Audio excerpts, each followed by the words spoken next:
একটা বড় পেঁয়াজ কেটে মাঝারি সাইজের রিং ছাড়িয়ে নিচ্ছি। মাঝারি একটা টমেটো ছোট ছোট কিউব করে কাটছি। 10-15টা কালো গোলমরিচ গুঁড়ো করে নিচ্ছি। পরিমাণ বুঝে ফ্রাই প্যানে অল্প আঁচে রান্নার তেল গরম করে সেখানে প্রথমেই কিছু মটরশুঁটি ভেজে নিচ্ছি। এরপর টমেটো দিয়ে আবার নাড়ছি। এতে পেঁয়াজের রিং ছিটিয়ে আবার নাড়ছি। পরিমাণ মতো লবণ দিচ্ছি। একটু নেড়ে গোলমরিচের গুঁড়া ছিটাই দিচ্ছি। কিছুক্ষণ নেড়ে হাফ বয়েল সবজির মাঝে জায়গা করে একটু তেল দিয়ে 2টা ডিম দিচ্ছি। ডিম 2টা ভালোভাবে ফাটিয়ে হাফ বয়েল সবজিগুলো আস্তে আস্তে ডিমের সাথে মাখাচ্ছি।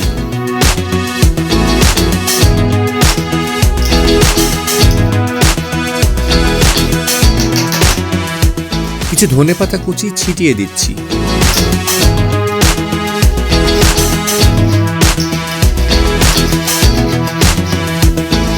কিছুক্ষণ নেড়ে চুলা বন্ধ করে নামিয়ে নিচ্ছি।